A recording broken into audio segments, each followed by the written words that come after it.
민수기에서 이스라엘 백성의 숫자를 계수하고 그리고 또 리더를 세웠습니다. 예배에 대한 준비, 또 예배자들이 어떻게 이 광야 여정 가운데 예배와 관련해서 물품들을 어떻게 관리할 것인지 하나님은 하나하나 구체적으로 또 지침을 주셨습니다. 이제 광야 여정을 출발하면 되는데, 이 구체적인 삶의 자리에서 우리가 어떠한 마음가짐, 어떠한 자세로 또 어떠한 삶의 원칙을 지키며 살아야 될지 하나님은 광야 생활에 필요한 다양한 율법과 또 규칙에 대해서 5장부터 민수기 5장부터 8장까지 하나하나 구체적으로 설명해 주시면서 하나님께서 기뻐하시고 또 이끌어 가시고자 하시는 그러한 선한 걸음으로 이스라엘 백성을 이끌어 가십니다. 5장에서는 이제 이 거룩에 대한 것들에 대해서 말씀을 해 주시는데, 오늘 우리가 읽은 1절에서 4절까지는 부정한 사람들은 어떻게 할 것인가, 또 5절에서 10절까지는 잘못한 것에 대해서 어떻게 배상할 것인가에 대해서 설명을 하고 있습니다. 첫 번째, 이 부정한 사람이라고 이야기하는 이 부정한 사람들은 어떻게 할 것인가에 대해서 언급하고 있는 사람들은 세 부류의 사람들인데요, 2절에 보니까 나병 환자, 근데 모든 나병 환자라고 이야기하고 있습니다. 그리고 유출증이 있는 자, 주검으로 부정하게 된 자, 이렇게 세 가지 부류의 사람들을 이야기하는데요, 이 나병 환자라고 번역된 히브리어는 이 차라트라는 단어로 우리가 나병으로 알려졌지만 이 직역하면은 악성 피부병을 뜻합니다. 그러니까 치명적인 피부병으로 이렇게 번역할 수 있습니다. 그래서 표준세 번역에서는 악성 피부병 환자 이렇게 번역하고 있고요.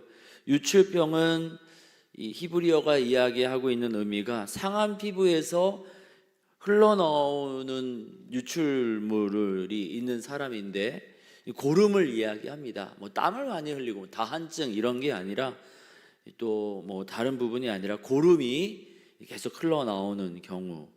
그래서 표준세 번역에서는 고름을 흘리는 사람 이렇게 구체적으로 번역을 하고 있습니다. 좀 더 알아듣기 쉽게 피부병, 악성 피부병, 고름을 흘리는 사람, 뭔가 몸에 종기가 발생해서 계속해서 이것이 염증이 회복이 된 것이 아니라 더 염증이 악화가 되어서 계속 고름이 나오는 사람.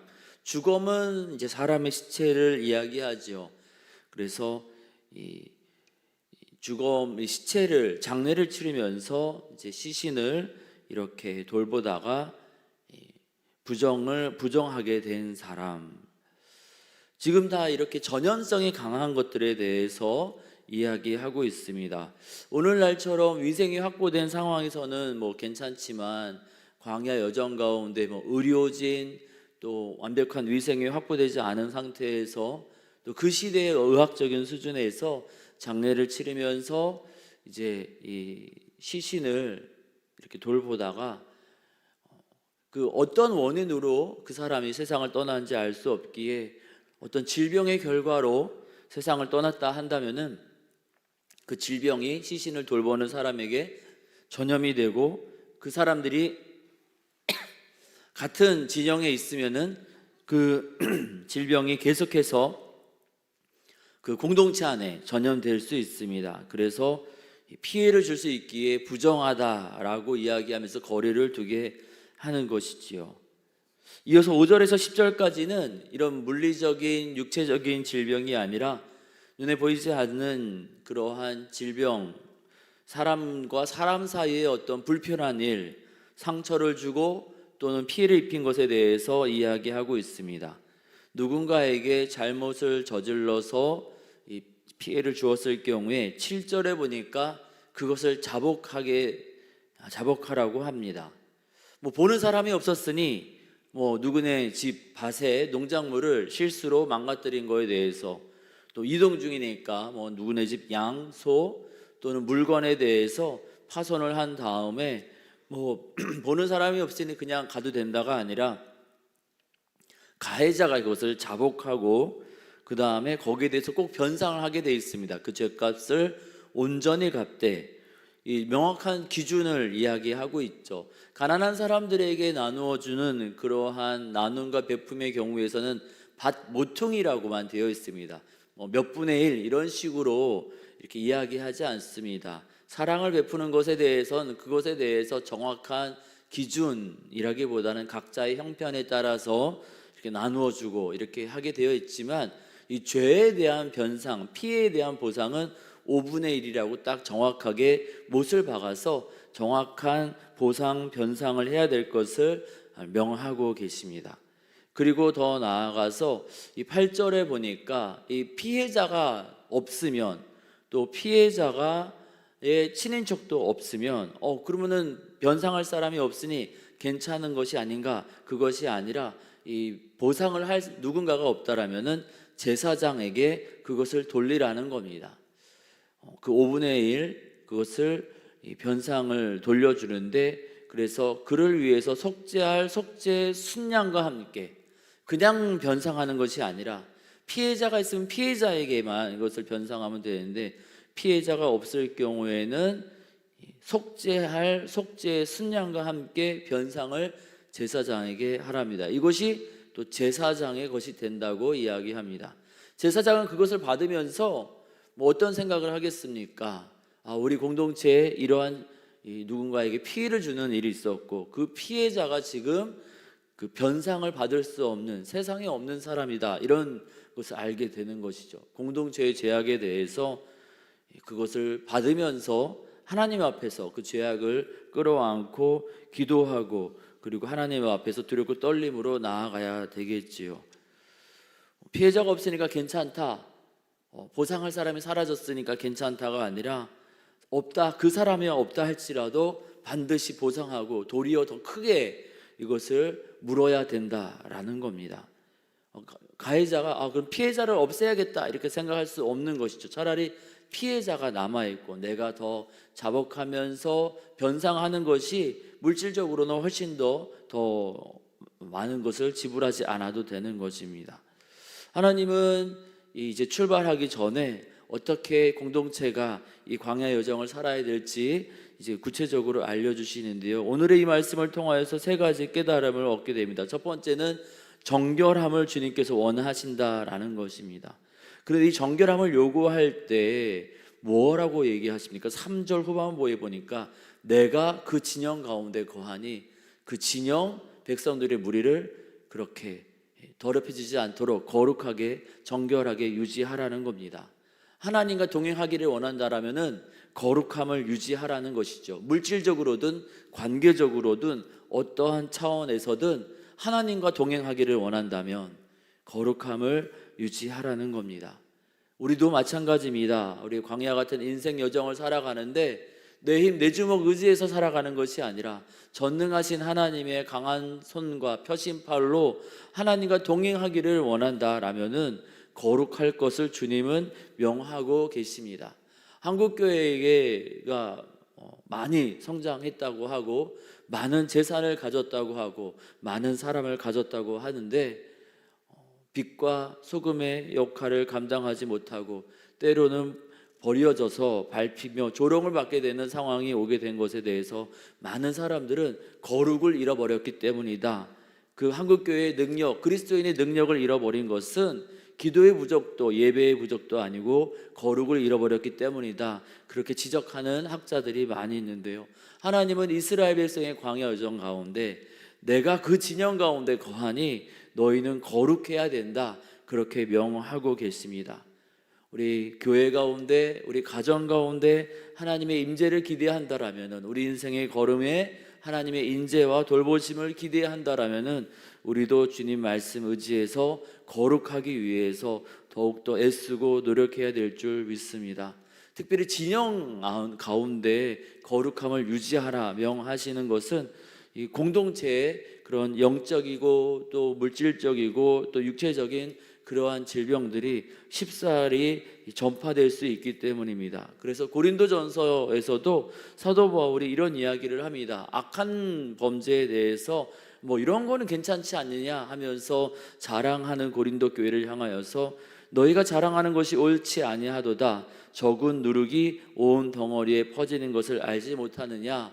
이 누룩의 이야기로 경계할 것을 그렇게 권하고 있습니다. 한 사람 두 사람 뭐 그런가 보다 하다가 저 사람도 저러니 뭐 괜찮겠지 하면서 공동체 전체가 악에 물들 수 있더라는 것입니다.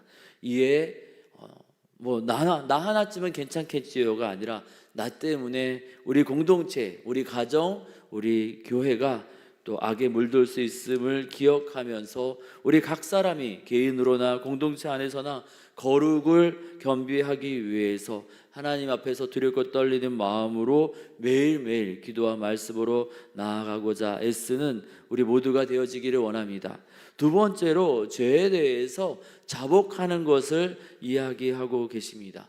질병도 입 다물고 숨기면은 넘어갈 수 있는 것이죠. 그리고 누군가에게 피해를 주어도 입 다물고 숨기면은 넘어갈 수 있지만 하나님 앞에, 공동체 앞에 이것을 고백하라고 주님은 말씀하시고 계십니다. 7절에 그 지은 죄를 자복하고, 유출병이 있어도 옷으로 다 가릴 수 있습니다. 하지만 그것을 공동체를 위해서, 그리고 그 자신을 위해서 공개하고, 그리고 집 밖에 나가서 회복될 때까지 기다리라는 겁니다.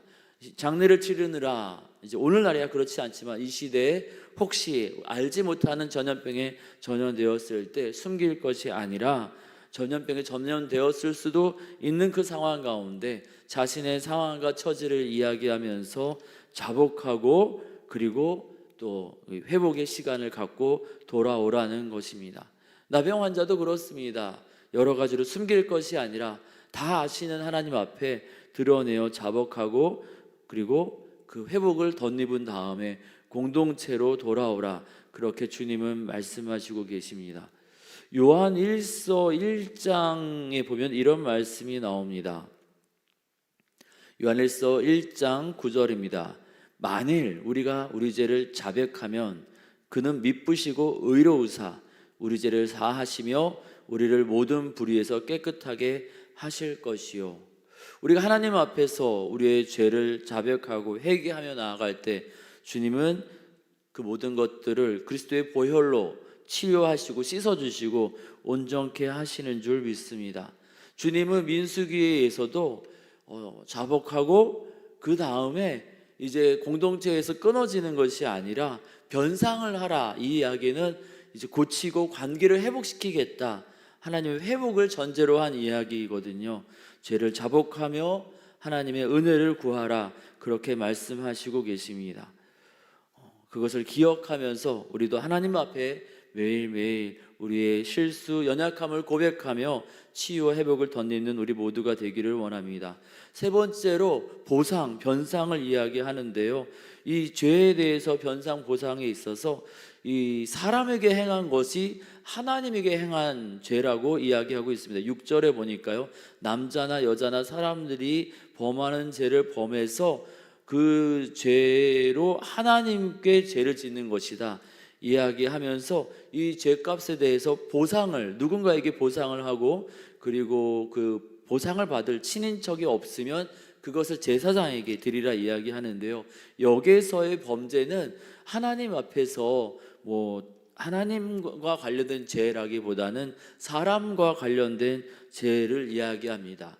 누군가의 재물, 또 마음의 상처, 또는 다양한 사람들과의 관계성에서 누군가에게 마음이나 또는 현실적으로 피해를 주었을 때, 때로는 폭력, 또 재물을 손괴하거나 또 키우는 가축에 대한 여러 가지 피해가 있었을 때 반드시 그것에 대해서 자복을 하고, 그리고 그것을 변상하라는 겁니다. 사과와 용서를 구하는 것, 구체적인 삶의 변화가 있을 때 그때 관계가 회복되더라는 것입니다. 주님은 이 사람과의 범죄를 하나님께 거역함으로 죄를 짓는 것이라 이렇게 이야기하고 계십니다. 하나님께 행한 것 아니니까 괜찮은 것 아닌가? 그렇지 않다라는 것이죠.